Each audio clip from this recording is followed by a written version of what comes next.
한 군종 목사님, 군대에서 사역하시는 목사님이죠. 이분이 어쩌다가 양봉에 관심을 갖게 됐대요. 양봉 아시죠? 벌 키우는 거. 꿀 따는 재미가 있는 거예요. 꿀 따는 재미. 근데 어느 날 그 꿀통에 막 꿀이 가득가득한 거예요. 그래서 이 목사님이 이거 혼자 먹기는 너무 많으니까 평소에 이 군대 교회를 도와주는 분들을 좀 나눠줘야 되겠다. 그런 생각이 들었어요. 그래서 연락을 했습니다. 꿀을 채밀하는 날 목사님이 연락을 했어요. 교회에 통을 가지고 오세요라고 이렇게 연락을 했어요. 그러자 사람들이 각각 저마다 자기 마음에 드는 크기의 통을 가져왔어요. 어떤 사람은 반찬통 있죠? 반찬통. 뚜껑 달린 반찬통 가져왔고, 어떤 사람은 목사님이 통을 가져오라니까 양동이를 가져왔어요. 양동이, 커다란 양동이. 또 어떤 사람은 국그릇을 가져왔고, 또 어떤 사람은 다 마신 그 음료수 병 있죠? 그걸 씻어서 가져왔어요. 근데 목사님이 뭘 나눠줘요?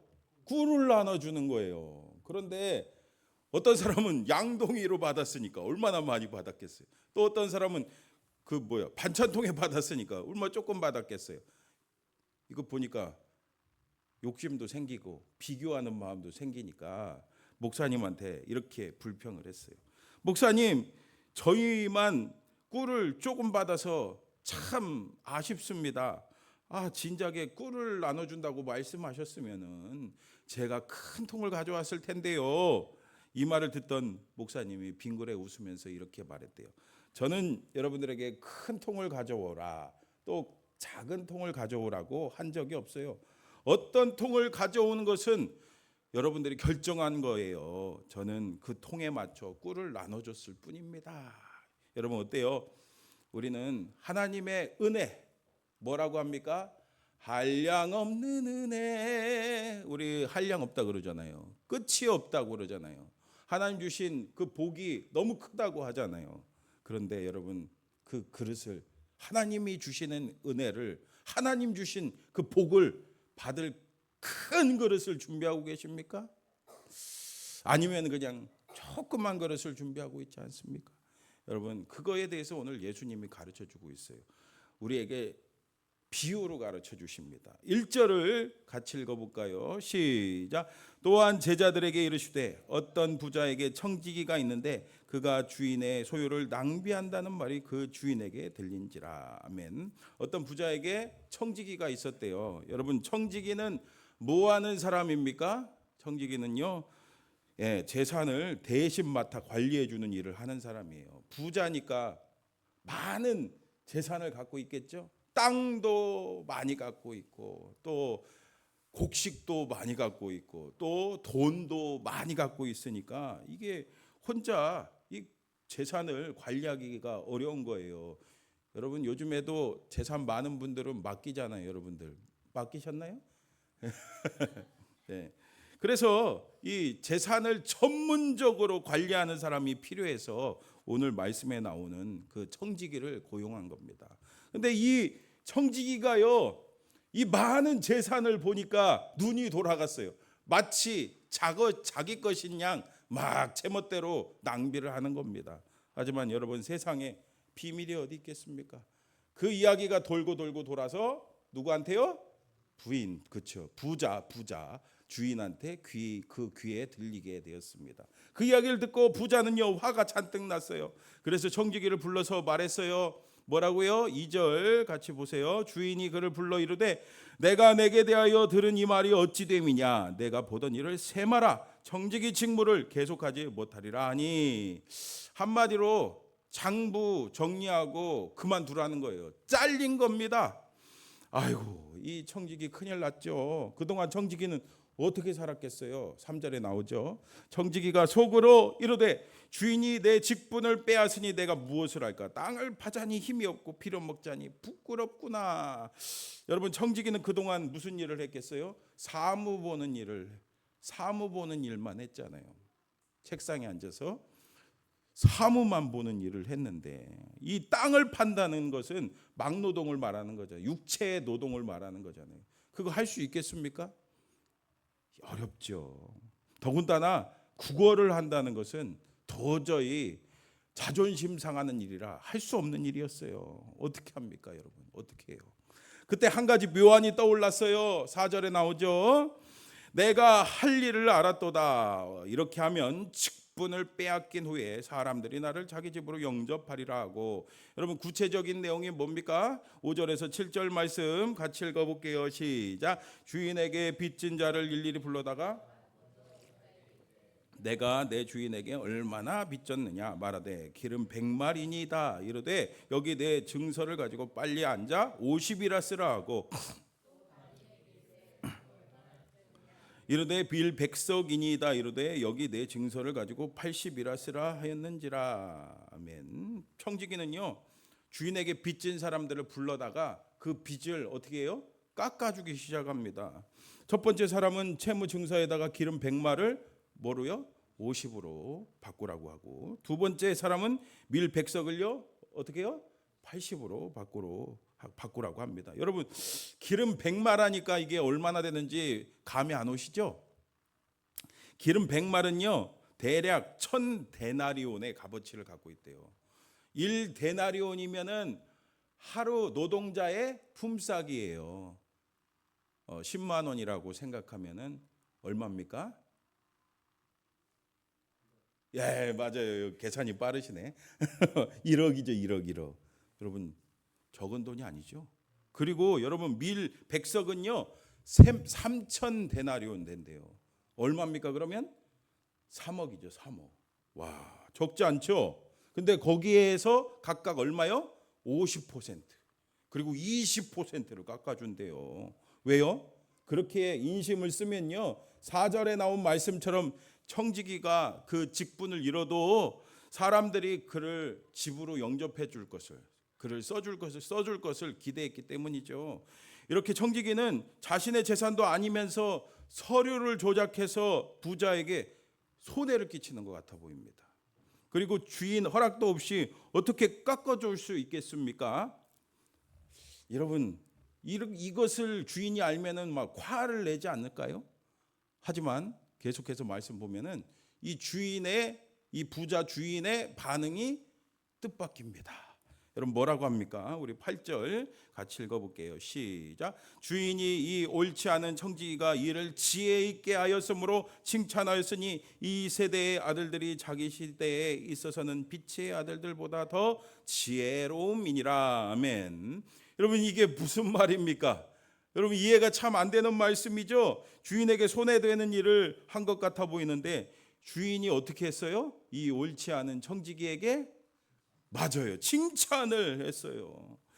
참, 이건 참 우리가 생각할 때 우리의 상식으로는 이해가 되지 않는 그런 말씀입니다. 근데 여러분 8절 말씀을 한번 잘 보세요. 8절 무엇을 칭찬했다고 합니까? 이를 지혜 있게 하였으므로 칭찬하였으니, 지혜 있기 때문에, 그 청지기가 지혜가 있기 때문에 칭찬했어요. 사실 그 당시 청지기는 부자들이 빌려준 것에서 이자 있죠, 이자의 일정 부분을 수수료로 챙겼습니다. 그러니까 그 당시에 부자들은요 그 돈을 빌려주고 이자 장사를 한 거예요. 요즘에도 이자가 5%, 여러분 이자가 5%면 큰 거예요, 적은 거예요? 많은 거예요. 센 거예요. 5%, 10% 하면은 세다고 할 텐데 그 당시에 이자는요 보통 여러분 몇 퍼센트 됐는지 아세요? 100% 됐대. 100% 완전 고리대금이죠. 1억 빌리면은 1억을 이자로 갚아야 되는 거예요. 1억 빌리면 1억을 이자예요. 와, 완전 진짜. 거기다가 청지기는 그 이자에다가 자신의 몫의 이자를 또 붙여갖고 수수료로 챙겼대요. 그러니까 아주 쉽게 예를 들면은 1억을 빌리면은 1억을 이자를 붙이고 거기다가 청지기 수수료를 얻어야 되니까 또 1억을 붙여갖고 1억을 빌리면은 3억으로 갚아야 되는 거예요. 와, 기가 막히죠. 하지만 오늘 말씀의 이 청지기는요 자신이 받아야 할 그 수수료를 포기했습니다.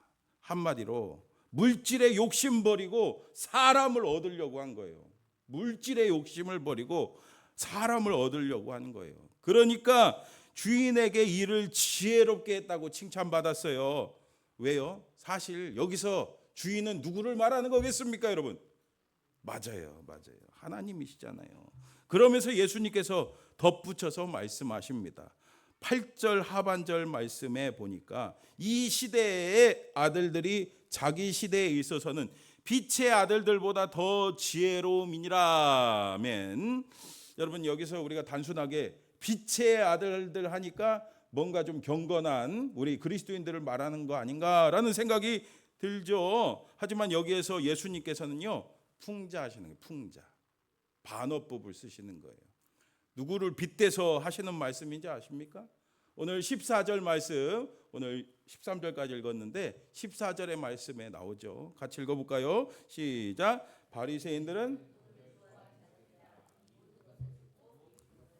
바리새인들은요, 돈을 좋아하는 사람들입니다.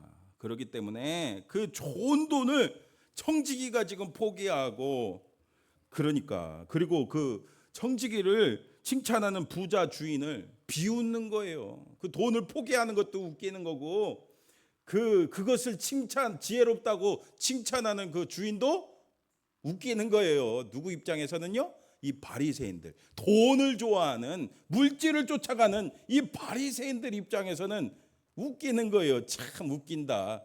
예수님이 하신 얘기가 참 웃긴다. 그런 거예요. 왜냐하면은 자신들의 이 생각하고 전혀 다른 행동을 하잖아요. 여러분, 그렇습니다. 오늘 우리가 같이 읽은 이 16장 1절에서 13절 말씀, 이것만 놓고 보아서는 안 돼요. 앞서 누가복음 15장의 말씀이 이어지는 내용입니다. 그러니까 지금 15장에 예수님이 말씀을 하시는 장소와 배경과 그 말씀을 듣고 있는 대상들이 똑같다는 거예요. 그래서 15장과 같은 맥락에서 이 말씀을 볼 수 있어야 됩니다. 그러면 무슨 배경에서 예수님이 하신 말씀입니까? 누가복음 15장 1절 2절 말씀을 함께 읽어볼게요. 시작. 모든 세리와 죄인들이 말씀을 들으러 가까이 나오니 바리새인과 서기관들이 수군거려 이르되 이 사람이 죄인을 영접하고 음식을 같이 먹는다 하더라. 아멘. 예수님께서는 세리와 죄인들과, 이 세리는 그 당시 여러분 아시잖아요. 삭개오 말씀드릴 때 사람들이 어떻게 여겼다고 했어요? 완전 죄인으로 막 여겼다고 했잖아요. 그리고 그 밖에 다른 죄인들과 함께 교제하시면서 식사하시면서 하나님 말씀을 가르쳐 주시는 거예요. 그러자 그것을 누가 봤어요? 이 바리새인들과 서기관들이 보고서는 쑥덕거리기 시작합니다. 저 사람 저 죄인들하고 밥 먹고 저 죄인들하고 교제하네. 바리새인들은요, 진짜 자신들만 빛의 아들이라고 생각하고, 저 세리 죄인들은요, 진짜 구제불능, 절대로 구원받을 수 없는, 진짜 상종도 하지 말아야 할 그런 사람으로 여겼습니다. 생각했습니다. 그래서 절대 저 세리가, 더 죄인들은 절대로 안 된다, 구원받을 수 없다, 그렇게 생각을 한 거예요. 그런 그들에게 예수님께서는 어떻게 하십니까? 앞서 15장 말씀을 보면 무슨 내용이 기록되어 있어요? 잃어버린 양 한 마리를 찾는 그 목자의 비유를, 그리고 또 한 드라크마를 잃어버렸을 때 그 드라크마를 열심을 다해 찾는 그 여인의 그 비유, 그리고 여러분들 너무나 잘 아시는 그 탕자의 비유, 여러분 잘 아시잖아요. 그 탕자의 비유, 그 비유를 들면서 어떤 죄인이라도 구원받을 수 있다는 것을 가르쳐 주셨습니다. 그리고 그 죄인들을 우리 하나님 아버지가 뭐하고 계세요? 기다리고 계신다. 그것을 분명히 가르쳐 주셨습니다. 그리고 오늘 같이 읽은 이 비유의 말씀을 통해서 쐐기를 박습니다. 얼마든지 구제불능의 불의한 청지기도 칭찬받을 수 있다는 거예요. 달리 말하면은 얼마든지 세리들도, 얼마든지 죄인들도 다 구원받을 수 있다는 거예요. 그래서 니네들 생각을 바꿔라. 그리고 또 바리새인들과 서기관들도 구원받아야 될 죄인이라는 것을 가르쳐주고 계시는 거예요.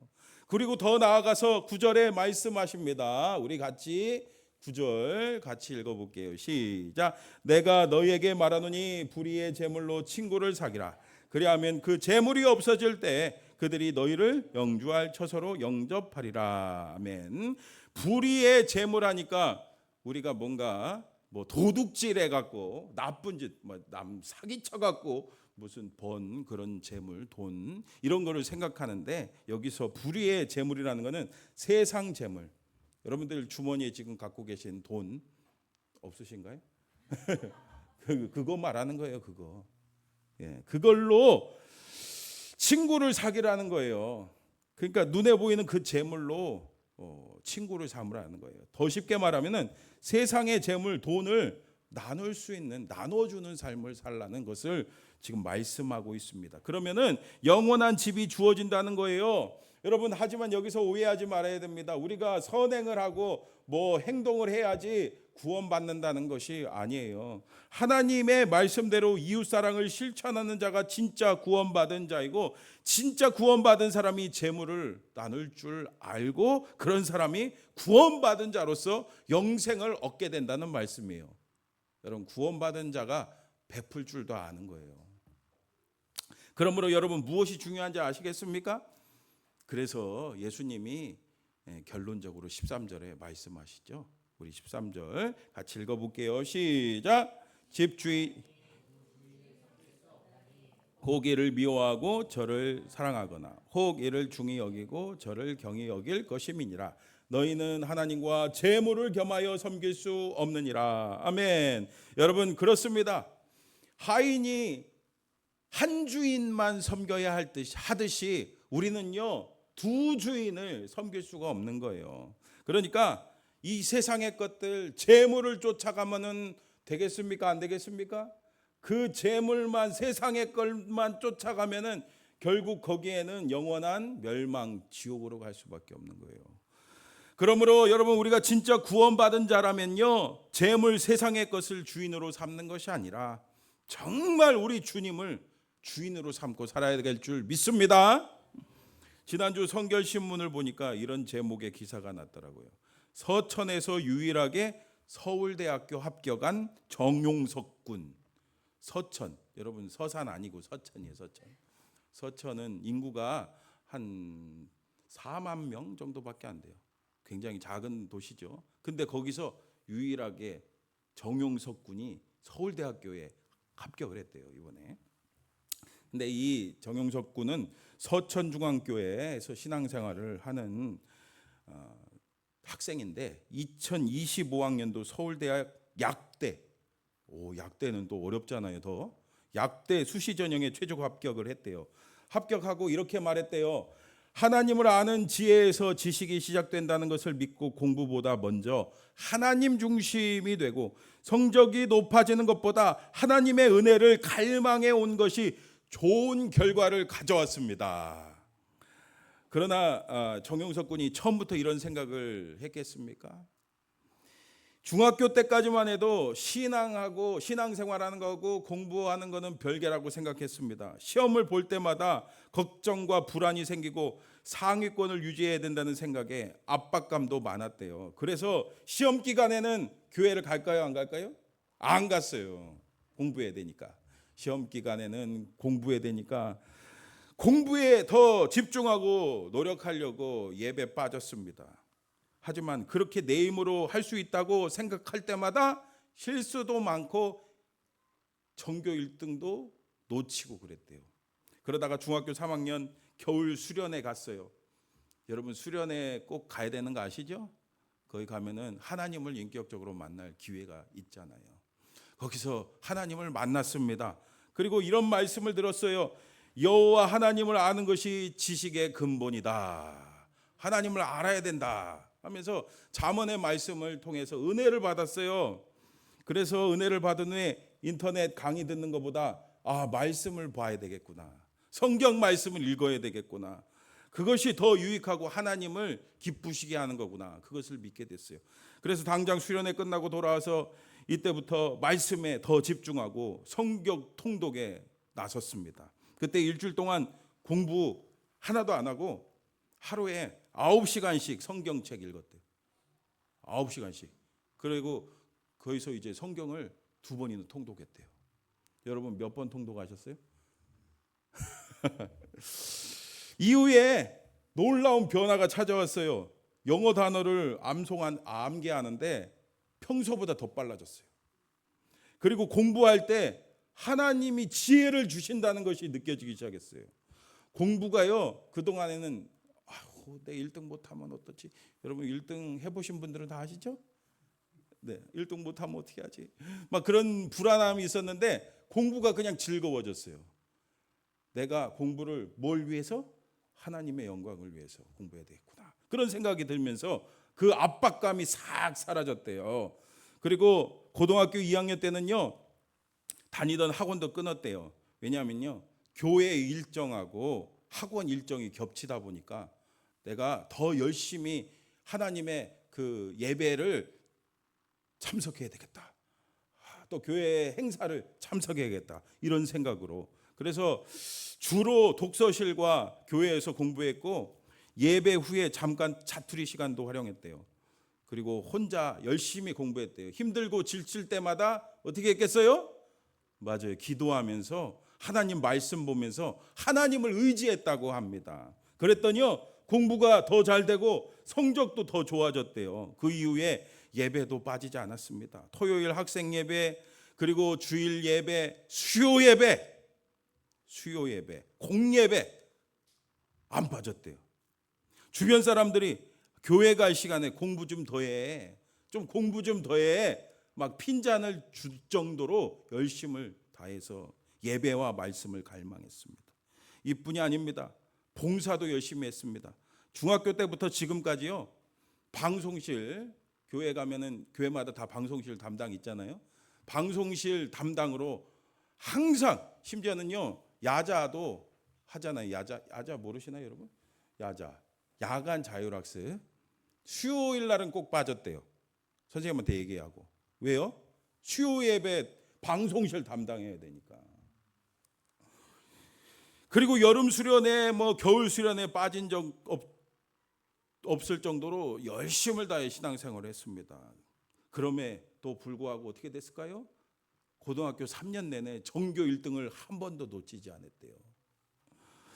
근데 여러분 여기서 이 정용석 군 부모님이 신앙이 참 대단한가 보다라는 생각이 드시죠? 근데 여러분 이 정군에게는 한 가지 소원이 더 있대요. 뭐냐? 바로 부모님이 교회에 출석하는 거예요.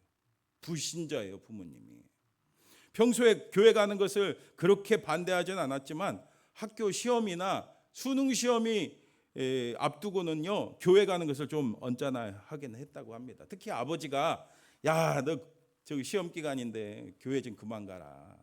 교회 좀 그만 가라고 했대요. 그런데 이번에 입시 결과를 서울대 약대 합격했잖아요. 그러니까 이 아버지가 바뀌었어요. 어느 날 이 아들을 불러서 흰 봉투를 주는 거예요. 흰 봉투. 이 아버지 이게 뭐예요? 하나님 앞에 드려라. 감사헌금 드려라. 여러분 대단하지 않습니까? 부모님 구원을 위해서 그렇게 기도했는데 하나님이 응답하시기 시작하는 거예요. 정구는 이렇게 고백합니다. 제가 열심히 노력하거나 똑똑해서가 아니라 하나님을 의지하고 바라보았기 때문에 합격할 수 있었다고 생각합니다. 여러분 오늘 10절에서 12절 말씀 같이 읽어볼까요? 10절에서 12절 말씀 시작. 지극히 작은 것에 충성된 자는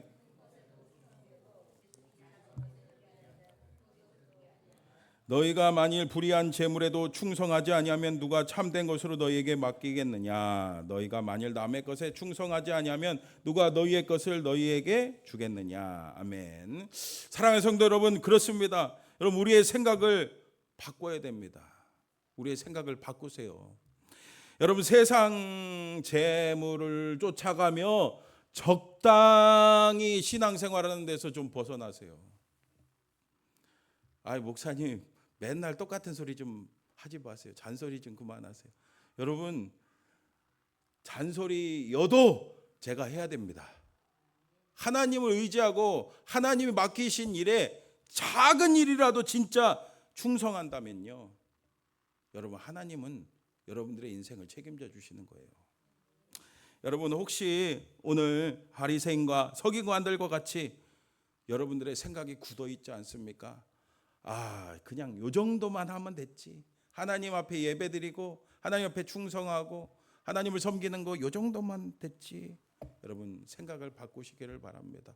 우리 예수님께서는 여러분들의 생각이 완전히 바뀌고, 그래서 하나님을 향한 넓은 시각을 갖고 큰 생각, 넓은 생각, 높은 생각을 갖기를 원하세요. 완전히 진짜 내 인생의 주인은 누구다? 맞아요, 주님이시다 라는 고백, 그래서 주님 앞에 온전히 충성을 드리는 저와 여러분 다 되시기를 주님의 이름으로 축원합니다.